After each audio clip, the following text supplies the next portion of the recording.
Okay, let's start. Imagine this for a moment. You're 99 years old. Right, you've lived a long life, seen a lot. Exactly. And then in just one single, really profound moment, everything changes.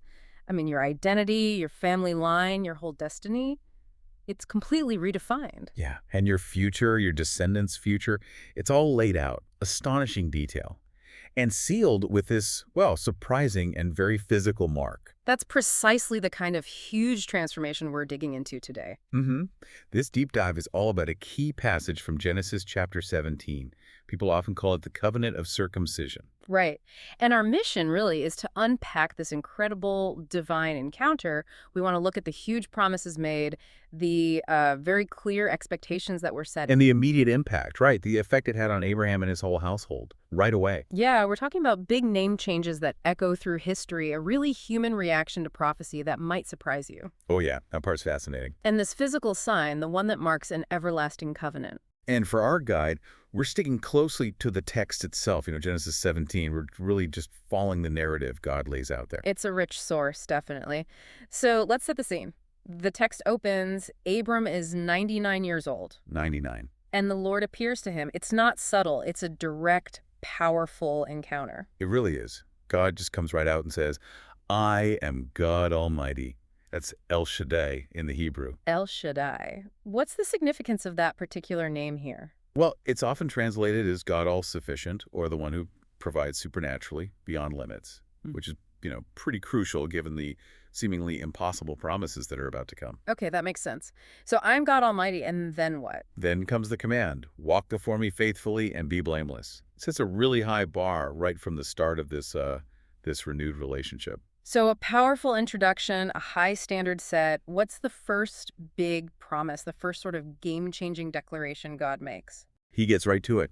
God says, then I will make my covenant between me and you and will greatly increase your numbers. Greatly increase your numbers. So it's about descendants. Yeah, but more than just more people. It's about building a whole new kind of lineage, a great nation from this couple who are, elderly and childless. It's the start of an identity tied to an impossible promise, really, laying the groundwork. Absolutely. And Abram's reaction, even before hearing all the details, it's immediate. The text says he fell face down. Mm-hmm. That physical response, it just says so much about the weight of the moment, doesn't it? It really does. It's not just being polite. It's total reverence, awe, complete prostration. It screams volumes about the power and authority he's experiencing. An immediate physical recognition of God's presence. Okay, so he's face down. Then the covenant details start unfolding, and it gets even more personal name changes. Nations, land, a huge shift. And that name change is profound. Yeah. Abram becomes Abraham. The text makes it clear this isn't just a new nickname. It's a whole redefinition. Abram means something like exalted father, but Abraham... He means father of many nations. Explicitly stated. Exactly. It directly reflects that core promise of vast progeny. He's transformed symbolically from just a respected leader to the ancestor of multitudes. And God really emphasizes this, saying Abraham will be very fruitful, producing nations and even kings. That's quite a lineage. It is. And the nature of this deal, this covenant, is key. It's called an everlasting covenant. Everlasting, not temporary. No, it's perpetual. Not just for Abraham, but for your descendants after you, for the generations to come. And the core of it is that God would be their God. That intergenerational aspect makes it so much bigger than just a personal agreement. Definitely. It binds future generations into this relationship with God. And it's not just abstract. It involves land, the whole land of Canaan. Right, where Abraham is currently living as a foreigner. And God promises it as an everlasting possession for him and his descendants. How does that ground the promise? Well, for people often on the move, land means everything, security, heritage, a place to belong. Giving them Canaan isn't just about territory. It's like giving them a foundation, a homeland for this nation that's being promised. It makes the spiritual promise tangible. Okay, so monumental promises, huge obligations. Right. How is this actually marked? What's the sign? This is where it becomes incredibly personal and, well, physical. God moves beyond just words. To a physical mark. Yes, an indelible sign on the body. The instruction is explicit. Every male among you shall be circumcised. And that act itself is the sign of the covenant. A permanent physical reminder embedded in the people themselves. Exactly. And the details are specific too. Males circumcised when they're 8 days old. Yeah, that 8 days old detail is interesting. Some see practical reasons, maybe the safest time in ancient understanding, but it also has theological weight. It marks the individual for the covenant almost right at the start of life. And what's really striking is how inclusive this is. It's not just Abraham's direct biological descendants, is it? No, not at all. It applies to everyone in his household. Those born in your household or bought with money from a foreigner, those who are not your offspring. So it pulls everyone under this covenant umbrella, regardless of origin. Precisely. It creates a unified community defined by this shared sign and commitment. And the stakes for not doing this are incredibly high. Extremely high. Any uncircumcised male will be cut off from his people. He has broken my covenant. Cut off. That sounds severe. It is. And the text emphasizes the covenant is in your flesh. It underscores the seriousness, the binding nature. It's not optional. It's woven into their physical existence, signifying their belonging to this covenant people. Wow. Okay. So grand promises, this defining physical mark, and then we get this moment that feels so incredibly human. It involves Sarai, Abraham's wife. Yes, Sarai. Her name gets changed too to Sarah. Similar to Abraham's change. Very similar. It elevates her status within this whole covenant framework.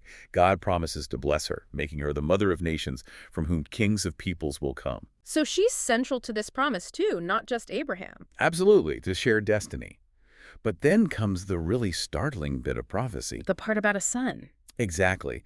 God says flat out, I will surely give you a son by her, by Sarah. And we need to remember the context here. Abraham is 99. And Sarah's 90.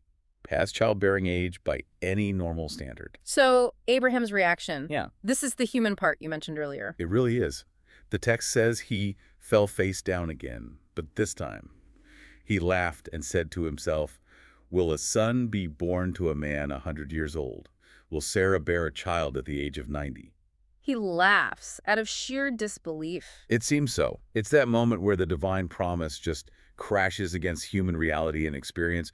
You can almost hear him thinking, that's impossible. It's incredibly relatable, that doubt, even for someone who just had this profound encounter. Totally. And he even tries to sort of bargain or offer a more realistic alternative. Right, he brings up Ishmael. Yeah, he pleads, if only Ishmael might live under your blessing.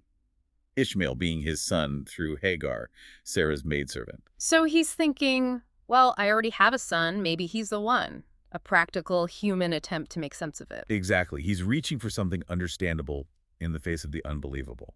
So how does God handle this? This laughter, this doubt, this alternative suggestion. Does the promise change? Not one bit. Yeah. God's response is firm clarification. He says basically, yes, I hear you, but... Well, your wife Sarah will bear you a son, and you will call him Isaac. Precisely. Isaac. Yeah. And God makes it crystal clear. The core everlasting covenant, the main line of this promise, will be established specifically with Isaac and his descendants. So Isaac is the designated heir of the covenant promise. That's the specific lineage God is establishing. But importantly, God doesn't ignore Abraham's concern for Ishmael. Okay, what does he say about Ishmael? He addresses it directly. As for Ishmael, I have heard you. I will surely bless him, I will make him fruitful, and will greatly increase his numbers. So Ishmael isn't left out entirely. No, far from it. God promises Ishmael will be the father of 12 rulers, and he'll become a great nation. A huge blessing in its all right. So a significant blessing for Ishmael. Definitely abundant. Undeniably. But God draws a clear distinction. But my covenant I will establish with Isaac. That's the crucial difference. Two distinct paths, both blessed, but only one carrying the specific covenant. Right. Two destinies set in motion. What's really amazing, though, is what happens immediately after all this conversation, all these massive promises and clarifications. The obedience. It's stunningly fast. Right. It wasn't like, okay, let me think about this massive life change and physical procedure. No planning committee, no waiting period. The text is emphatic. On that very day. Abraham took his son Ishmael and all those born in his household or bought with his money, every male among them, and circumcised them, as God told him. That very day. Yeah. Radical immediacy. It shows incredible faith, or at least incredible obedience following that encounter. And the text even notes their ages. Abraham was 99 when he was circumcised. 99. And Ishmael, his son, was 13. It wasn't just Abraham fulfilling a personal obligation, it was the whole household. Yes.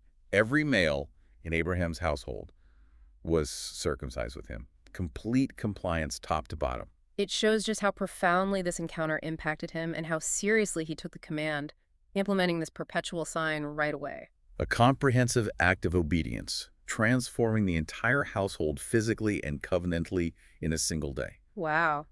Well, this deep dive into Genesis 17, it's been quite something. We've seen more than just promises. That's a total transformation of identity, isn't it? Yeah, and this binding covenant marked by such a specific physical act. And alongside it, that very real, very human reaction, the doubt, the laughter, the hope, all mixed together. It really is a story about an impossible promise and the immediate, sometimes difficult steps taken to actually embrace it. It definitely lays out a pivotal moment. Promises made, obligations clearly defined. It makes you think about faith and commitment. It does. And it raises questions, I think, about what this implies, about, well, divine commitment and maybe human faith, too. And the steps needed, maybe, to align with a plan that seems, well, bigger than us, even when it feels impossible. Right. So a final thought maybe for you listening. What does this story really suggest about trusting a promise that seems to defy all logic? And what kind of impact can that kind of trust, that kind of radical obedience, actually have, maybe even for generations down the line?